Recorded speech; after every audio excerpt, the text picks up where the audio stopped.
Your talent, your intelligence and your academic qualification can open any gate for you. But only your values and character will keep the gate open. Welcome back to my YouTube channel GC Delhi. मैं KP Rajput आपका GC Delhi channel पर हार्दिक स्वागत करता हूं, अभिनंदन करता हूं।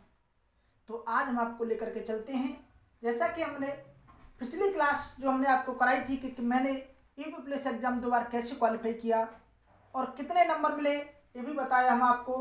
तो सबसे पहले आज हम बात करते हैं कि मैथ को जो 19 क्वेश्चन से 38 क्वेश्चन में जो क्वेश्चन आते हैं आपके, कभी कभी आपका क्या होता है कि क्वेश्चन जो रहते हैं आपके 19 क्वेश्चन बताया जाता है कि एग्जाम में वैसे 19 क्वेश्चन रहते हैं, लेकिन रीजनिंग के कुछ क्वेश्चन ऐसे भी होते हैं जो मैथ से रिलेटेड होते हैं। यानी कि रीजनिंग में जो 56 क्वेश्चन आते हैं, सबसे पहले 19 क्वेश्चन की बात करते हैं कि बिना जीएस के यदि आप एग्जाम क्वालिफाई करना चाहते हो तो मैथ का आना बहुत जरूरी है।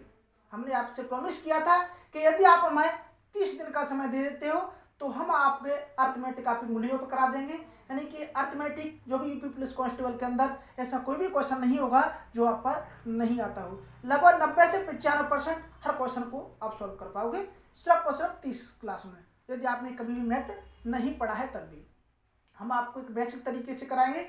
तो सबसे पहले बात करें हमने क्या कहा था कि जो मैथ रहता है आपका, मैथ की बात करें यदि मैथ्स की बात करें हम तो 19 क्वेश्चन आपके यूपी पुलिस कांस्टेबल में कितने क्वेश्चन आते हैं? 19 क्वेश्चन। सबसे पहले यदि मैं बता दूं आपको कि मेरे जो दोनों बार जो 2018 वाली जो भर्ती थी और जो आपकी 2019-20 वाली भर्ती थी, इसमें मेरे पूरे नंबर आए थे मैथ में और इसमें भी मेरे पूरे नंबर आए थे मैथ में। तो किस प्रकार से मैथ को सॉल्व करना है ये मुझे बहुत अच्छी तरीके से पता है, और किन किन क्वेश्चन और कौन कौन से एग्जाम में आते हैं, यानी यूपी पुलिस में किस प्रकार के क्वेश्चन आपका अर्थमेटिक के अंदर से आते हैं, ये मुझे भली भांति पता है। और मैं आपको वही क्वेश्चन कराऊंगा जो आपके अप्रोप्रिएट क्वेश्चन होंगे। तो सबसे पहले यदि बात करें हम कि 19 क्वेश्चनों को हमें किस प्रकार से देखना है। यदि मैं बात करूं कि लगभग यदि आप परसेंटेज को कर लेते हो तो अर्थमेटिक का लगभग 30% पार्ट सॉल्व हो जाता है। लेकिन मैं आपको परसेंटेज पहले नहीं कराऊंगा क्योंकि परसेंटेज की जो यूपी प्लस के लिए क्लास होंगी लगभग 6 से 7 क्लासें लूंगा मैं। इसलिए मैं सबसे पहले आपके लिए एक चैप्टर लेकर के चलता हूं बड़ी आसानी से। आपको कोई भी फॉर्मूला याद नहीं करना, आपको कोई भी शॉर्ट ट्रिक याद नहीं करनी, बस अपनी नजरें गड़ाए रखना बोर्ड पर और आपका चैप्टर में एक भी क्वेश्चन ऐसा नहीं होगा जो आप सॉल्व नहीं कर पाओ। तो चलते हैं कि हम सबसे पहले आपको कराएंगे क्या। यदि मैं कहूं कि मैं आपको सिंपल इंटरेस्ट कराऊंगा, जैसा कि आप बोर्ड पर देख पा रहे हो। अब सिंपल इंटरेस्ट का मतलब क्या होता है, सबसे पहले आप ये समझिए कि सिंपल इंटरेस्ट क्या है। जैसा कि आप बोर्ड पर देख पा रहे होंगे, साधारण ब्याज, साधारण ब्याज, साधारण ब्याज को हम क्या कहते हैं? सिंपल इंटरेस्ट कहते हैं। सिंपल इंटरेस्ट के अंदर आता क्या क्या है, किस कौन कौन सी आपके इसमें जो डिनोट करने के लिए आते हैं वो क्या क्या होता है। साधारण ब्याज को हम क्या कहते हैं, साधारण ब्याज क्या है, सबसे पहले इस बात को समझिए। जैसे कि यदि आप मान के चलिए पुराने जमाने में गांव में सरपंच या साहूकार होते थे, आपके पिताजी रहे होंगे या आपके बाबा जी रहे होंगे, तो उन साहूकार से या उस अमीर व्यक्ति से या उस सरपंच से आपके पिताजी कुछ धन लेकर के आते थे और एक निश्चित समय अवधि के बाद कुछ धन को बढ़ाकर देते थे, कुछ धन को बढ़ाकर देते थे। मान के चलिए आपके पिताजी 10,000 रुपये लेकर के आए और उन्होंने साहूकार से 10,000 रुपये लिए आपके पिताजी ने, और उन्हें हम छोटे छोटे थे तो उनको 1 साल बाद लगभग 15,000 रुपये दे करके आए। तो जो 5,000 का अतिरिक्त धन दिया गया वही क्या है? ब्याज है। ब्याज क्या है? बहुत अच्छे शब्दों में समझना कि क्या है, वही ब्याज है। जैसे और मैं दूसरे शब्दों में समझाऊं कि आप कई बार ऑटो में बैठ करके जाते हो, ऑटो रिक्शा में बैठ करके गए आप, ऑटो में जब आप बैठे तो ऑटो में बैठ करके जो आप उसने निश्चित दूरी पे आपसे जो वो लिया किराया, तो वो किराया क्या है? एक प्रकार का। क्या आपने उसके ऑटो को भी लिया? नहीं लिया ना। तो उसने जो आपका पेट्रोल का खर्चा था मान के चलिए 5 रुपए, और जो 5 रुपए अतिरिक्त अतिरिक्त लिया वो एक प्रकार का ब्याज है, रेट ऑफ ब्याज है आपका, वो क्या है, ब्याज है। क्योंकि उसने जो पूंजी को वेस्ट किया था अपनी 3 लाख की, उस पूंजी के बदले में आपसे 5 रुपए वसूले, वो एक प्रकार का आपसे वसूला गया ब्याज है। सिंपल शब्दों में कहें, किसी धन के बदले किसी धन को जब प्रयोग किया जाता है तो उस प्रयोग किए गए धन के बदले जब अतिरिक्त धन को दिया जाता है तो अतिरिक्त दी गई राशि को ही हम ब्याज कहते हैं। बहुत अच्छे शब्दों में समझाऊं मैं कि इस ब्याज क्या है। इंटरेस्ट आई से डिनोट करते हैं और इसे मैं कहूं कि ब्याज। मैं उम्मीद करता हूं कि इससे अच्छे शब्दों में कोई नहीं समझा सकता आपको। तो ब्याज क्या है, आपके पिताजी, आपके पापा 10,000 रुपये लेकर के आए, 10,000 रुपये लिए। आपके पिताजी ने लगभग 6 महीने बाद 12,000 रुपये वापस किए। आपको नहीं पता कि आपके पिताजी ने 12,000 रुपये वापस क्यों किए, लेकिन आपको इतना पता है कि आपके पिताजी ने जब 12,000 रुपये वापस किए, जो 2,000 रुपये अतिरिक्त धन दिया गया, ये 2,000 की राशि ही को हम क्या कहते हैं, ब्याज कहते हैं। यानी किसी धन को प्रयोग करने के बदले में अतिरिक्त दिया गया धन ही ब्याज कहलाता है। तो ये 2,000 रुपये की राशि आपकी ब्याज हो गई। मैं उम्मीद करता हूं कि ब्याज क्या होती है आपको अच्छे से समझ में आई हुई। अब बात करते हैं कि साधारण ब्याज की हम लेकर के चलते हैं। साधारण ब्याज वो ब्याज होती है जैसे किसी भी प्रकार से किसी भी व्यक्ति से लिया गया धन हो। अब बात करें हम कि साधारण ब्याज क्या है। ब्याज 2 प्रकार की होती हैं, साधारण ब्याज और चक्रवृद्धि ब्याज। चक्रवृद्धि ब्याज, साधारण ब्याज और चक्रवृद्धि ब्याज। जो चक्रवृद्धि ब्याज होती है आपके, उससे हम CI से नोट करते हैं और साधारण ब्याज को हम SI से नोट करते हैं।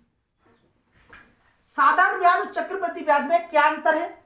साधारण जो ब्याज है आपकी, किसी भी धन को, यदि आपके पिताजी ने 10,000 रुपये की राशि ली, किसी साहूकार से आपके पिताजी 10,000 रुपये की राशि लेकर के आए, तो साधारण ब्याज का मतलब ये हो गया, चाहे कितना भी समय हो जाए, जो रेट ऑफ इंटरेस्ट है यानी कि जो दर रहेगी, आपके पिताजी कहते होंगे मैंने 3 रुपये सैकड़े की ब्याज पर पैसा लिया, मैंने 4 रुपये सैकड़े की ब्याज पर पैसा लिया, तो चाहे समय कितना ही हो जाए, लेकिन जो दर आपकी चेंज नहीं होगी।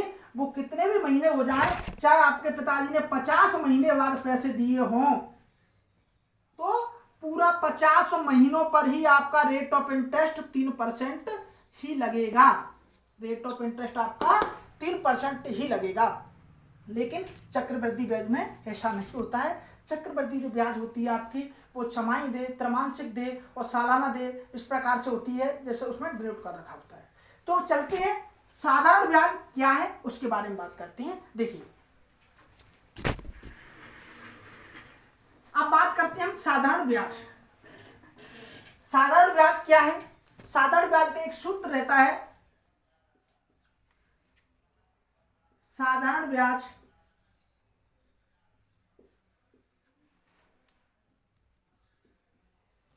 ब्याज बराबर मूलधन दर इंटू समय बटे 100।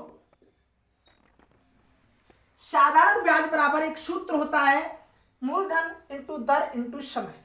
जो ये सूत्र है आपका, इसी के माध्यम से पूरी साधारण ब्याज है आपकी खत्म हो जाती है। अब मैं इसमें बात करूं कि साधारण ब्याज को एक इसमें इस प्रकार से हर क्वेश्चन में सूत्र लगाओगे तो बहुत समय लग जाएगा, इसलिए हम साधारण ब्याज को जो डिनोट करते हैं, इसका मानक है साधारण ब्याज को हम क्या करते हैं, साधारण ब्याज को हम ऐसा ही लिखते हैं। मूलधन को हम, जो आपका मूलधन है, मूलधन को हम P लिखते हैं। जो दर है आपकी, दर को हम R लिखते हैं, और जो समय है आपका, समय को आप T लिखते हैं। इस प्रकार से आपका रहता है। अब सबसे पहली बात करें हम, इस माध्यम से आपके हर क्वेश्चन सॉल्व हो जाता है। एक सूत्र का और उद्भव होता है इसमें, जब कभी भी आपके पिताजी ने, मैं कहूं कि होता है मिश्र धन, वैसे मिश्र धन कुछ नहीं है, लेकिन जब एकत्रित करके राशि दी जाती है तो उस राशि को हम मिश्र धन बोल देते हैं। अब आप कहोगे कि सर मिश्र धन क्या है, तो अब बात करते हैं मिश्र धन के बारे में। मैंने आपसे कहा था कि आपके पिताजी कितने रुपए लेकर के आए थे उधार साहूकार से। आपके पिताजी ने साहूकार से जो धन लिया था वो एक्चुअली में कितना था, 10,000 रुपये था। इसी 10,000 की राशि को ही हम मूलधन कहते हैं। यानी कि जब किसी से जो कोई निश्चित राशि ली जाती है तो उस निश्चित राशि को हम क्या कहते हैं, मूलधन बोलते हैं। तो ये राशि आपकी क्या हुई थी, मूलधन हो गई थी। लेकिन जब ये 10,000 की आपके पिताजी ने 12,000 रुपये दिए तो ये 2,000 रुपये जो एक्स्ट्रा दिए, ये 2,000 रुपये क्या है, आपका इंटरेस्ट है। यानी इसी को हम क्या बोलेंगे, यही आपका ब्याज हो गया। ये आपका क्या हो गया, ब्याज हो गया। ये आपका 10,000 तो मूलधन हो गया और ये आपका 2,000 क्या हो गया, साधारण ब्याज हो गया। लेकिन जब ये साधारण ब्याज को हमने इसमें जोड़ा तो ये 12,000 की जो राशि बनी ये मिश्र धन हो गई। यही इसी को क्या कहते हैं, मिश्र धन कहते हैं। यानी कि मूलधन में जब ब्याज को जोड़ा जाता है तो उसी को हम क्या कहते हैं, मिश्र धन कहते हैं। तो इससे एक सूत्र मिलता है हमको, उसे कहते हैं हम कि मिश्र धन बराबर मूलधन प्लस ब्याज। क्या होता है, मूलधन प्लस ब्याज। अब जो मिश्र धन है उसे हम ए से डिनोट कर देते हैं और जो मूलधन है, सॉरी मिश्र धन को ए से और मूलधन को पी से और ब्याज को एस आई से, है ना। या आई लिख दीजिए, कोई दिक्कत नहीं, लेकिन इसमें साधारण ब्याज की बात चल रही है तो एस आई लिखिए। मिश्र धन मूलधन प्लस ब्याज, तो यहाँ आई लिख दीजिए आप, है ना। अब बात करते हैं कि किस प्रकार से इसमें क्वेश्चन बनते हैं। जो ये आपका एक सूत्र हो गया। अब इसमें जो क्वेश्चन बनते हैं आपके, कैसे हम रेट ऑफ इंटरेस्ट का यूज करते हैं, कैसे हम समय का यूज करते हैं, तो सबसे पहले उस पर बात करते हैं। यदि मैं आपसे कहूं कि मैंने आपको, आपके पिताजी 10,000 रुपये लेकर के आए, है ना। अब एक बात आपको समझनी है कि जो गांव में और आपकी बोलचाला की भाषा में शहर में जो ब्याज लिया जाता है ना, जो ब्याज होता है आपका वो आपका महीने पर दे होता है। लेकिन जब कभी भी आप क्वेश्चन सॉल्व करने जा रहे हो तो वहां पर महीने का ब्याज नहीं लगता, वहां पर सालानी यानी ईयरली ब्याज को जोड़ा जाता है, खासकर साधारण ब्याज के अंदर। ये बात को आपको ध्यान रखना है। कहीं ऐसा ना करें कि एग्जाम में आपको 6 महीने का ब्याज दे रखा है और आप टी की जगह क्या लगा दें, वहां पर आप समय को 6 महीने यूज करते हैं। नहीं, आपको यहाँ पर सालाना में ही यूज करना है। यदि मैं क्वेश्चन आपसे, आपके पिताजी 10,000 रुपये लेकर के आए, उसने कहा कि रेट ऑफ इंटरेस्ट इसका कितना है, दर है जो आपकी, वो दर कितनी है, दर है 3% की। और जो समय था, आपके पिताजी ने 1 साल बाद पैसे वापस किए। आपके पिताजी 1 साल बाद पैसे वापस करके आए, तो 1 साल यानी कि 12 महीने बाद समय वापस किया। तो यहाँ पर हम क्या करेंगे, 12 महीनों का, यहाँ पर 12 महीने नहीं लिखेंगे। हमने आपको बता दिया कि ईयरली का यूज होता है साधारण ब्याज के अंदर। यदि यहाँ पर 12 महीने दे रखा होता तब भी 12 का हम भाग दे करके इसे 1 साल में कन्वर्ट कर देते, तो यहाँ पर क्या लिखा जाएगा, 1 साल बटे में 100। ये हम क्या निकाल रहे हैं, एसआई साधारण ब्याज। जब इस 100 से इस 100 को काट दिया जाएगा इसमें से, तो ये जो आएगा आपका वो 300 हो जाएगा। यानी कि यदि आपके पिताजी ईयरली 10,000 रुपये लेकर के आते, रेट ऑफ इंटरेस्ट 3% पे, तो आपके पिताजी को जो ब्याज देना पड़ता है 1 साल का वो 300 रुपये होता। लेकिन गांव में इस प्रकार का नहीं होता है, वहाँ पर महीने का जोड़ते हैं। तो आप इसमें 12 का गुना कर दीजिए तो 3600 रुपये 1 साल के हो जाएंगे। लेकिन हमें क्वेश्चन में आपका जो भी एग्जाम में क्वेश्चन आते हैं वो ईयरली आता है, इसलिए हमें एग्जाम की वजह से चलना है कि एग्जाम में कैसे क्वेश्चन आते हैं। तो चलते हैं, इन सभी को इसको हटा करके हम सबसे पहले एक एग्जाम्पल के माध्यम से क्लियर करते हैं। देखते रहिए हमारे यूट्यूब चैनल जीसी दिल्ली।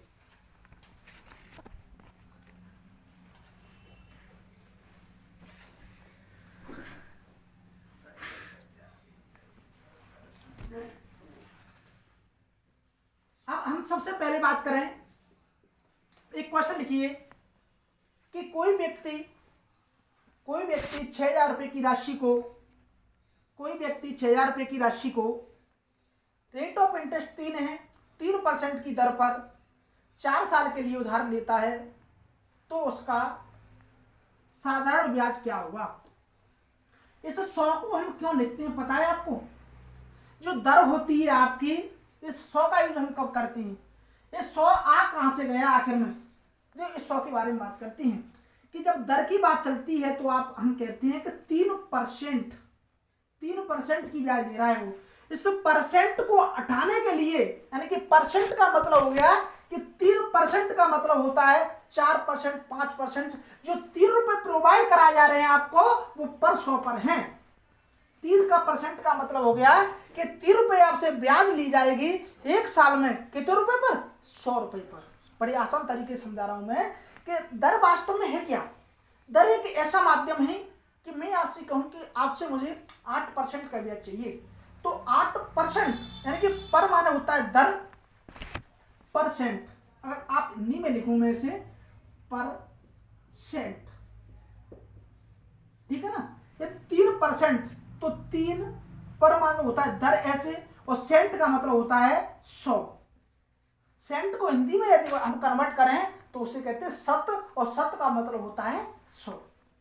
बहुत ही अच्छी भाषा मैंने आपको बताया कि दर वास्तव में क्या है। मैं आपसे कहूं कि मुझे आपसे 4% का ब्याज चाहिए, तो 4 रुपए चाहिए। पर का मतलब हो गया दर, और सेंट का मतलब होगा 100, यानी पर 100 रुपए पर मुझे 1 साल में आपसे 4 रुपए चाहिए। तो इसी 100 को, यानी कि दर जब आएगी यहाँ पर हम 4% लिखेंगे, तो इसी परसेंट को हटा करके यहाँ पर 100 लगा दिया गया है। हाँ, क्योंकि हमें बाद में 100 का यूज ना करना पड़े, इसलिए इस क्वेश्चन जो आपका सूत्र रहता है उस सूत्र में 100 का यूज करके उस दर को डायरेक्ट हम क्या लिख देते हैं। अगर 4% की ब्याज है तो 4 लिख देते हैं, अगर 3% की ब्याज है तो 3 लिख देते हैं। आपकी समझ में आया कि 100 कहां से आया? उम्मीद करता हूं कि आप जरूर समझ पाए होंगे। तो चलते हैं किस प्रकार के यूपी पुलिस में क्वेश्चन पूछे जाते हैं। क्वेश्चन मैंने आपको लिखा दिया था अभी। 6,000 रुपये की राशि है, यानी जो पी है आपका वो 6,000 रुपये है। आर रेट ऑफ इंटरेस्ट मैंने आपको बताया कि आर है जो आपका 3% है। समय अवधि जो टी है आपका वो 4 साल है। 4 साल का समय दिया गया है। 4 साल के समय में साधारण ब्याज यानी एसआई पूछ रखा है आपको कि भाई एसआई इसमें कितना होगा। अगर एसआई इसमें निकाले हम तो 6,000। पी की जगह आप क्या रखोगे? यहाँ पर सूत्र लिख लीजिए आप एक बार, P into R into T upon 100। P की जगह 6,000 लिख दीजिए, 6,000 इंटू आर की जगह आप दर जो 3 है उस 3 को लिख दीजिए। अब आपको परसेंट नहीं देखना है, क्योंकि हमारे सूत्र में पहले से ही हमको 100 दे रखा है, इसलिए आप जितना भी परसेंट हो, 3 है तो 3 लिख दीजिए, और समय 4 साल है तो 4 लिख दीजिए। वटी में 100 होगा आपका। सॉरी, ये इधर कर दिया मैंने। इस 100 से 2 जीरो से 2 जीरो कट जाएगा यहाँ पर, 4 या 12 और 12 6 72, यानी 720 रुपये आपका आंसर हो जाएगा। प्यारे बच्चों, जब कभी भी एग्जाम में गलती आप करते हो तो गांव के बच्चे सबसे ज़्यादा गलती जो करते हैं, वो गलती करने का माध्यम ये रहता है कि जो गांव में ब्याज जुड़ती है वो महीने बाद जुड़ती है। यदि मैं आपसे कहूँ कि भाई आपके पिताजी 4 साल के लिए लेकर के आए, तो आप यहाँ पर क्या कर सकते हैं, आप हो सकता है कि 4 साल को कन्वर्ट करके 48 महीने का ब्याज लगा दे। इसमें 48 महीने का जब ब्याज लगाओगे तो यहाँ इसमें 12 का गुना हो जाएगा और ब्याज बहुत ज़्यादा निकल के आ जाएगी। आपकी भी बात सही है कि 4% से 720 रुपये यानी 6,000 रुपये की राशि सिर्फ 720 रुपये ब्याज का लग रहा है 4 साल में। लेकिन बच्चों, हमें जो बैंक हैं आपके, जो प्राइवेट लिमिटेड हैं, जब कभी भी आप बैंक जाते हो तो बैंक में जो रेट ऑफ इंटरेस्ट होता है, मैक्सिमम सरकारी हो या अर्ध सरकारी हो या प्राइवेट बैंक हो, जो आपका रेट ऑफ इंटरेस्ट हो सकता है वो 9% हो सकता है। कोई भी बैंक आपको, कोई भी प्राइवेट बैंक आपको 9% से ज़्यादा पर आपको ब्याज नहीं दे सकती। तो वो क्या ब्याज रहता है? ईयरली ब्याज होता है, क्योंकि बैंक यानी कि हमारा जो सरकारी कार्यक्रम है वो आपको ईयरली ही ब्याज जुड़वाता है, न कि मंथली। इसलिए आपको ध्यान रखना है, एग्जाम में ऐसी गलती कतई मत करना। कल की क्लास में होगी क्वेश्चनों की भरमार, तो देखते रहिए हमारा यूट्यूब चैनल जीसी दिल्ली। कल मैं आपको क्वेश्चन कराऊंगा जो यूपी पुलिस में कहीं ना कहीं हर बार शिफ्ट में आते हैं, हर तरीके से आते हैं। देखते रहिए हमारे यूट्यूब चैनल जिससे दिल्ली। आज के लिए इतना ही काफ़ी। Bye bye.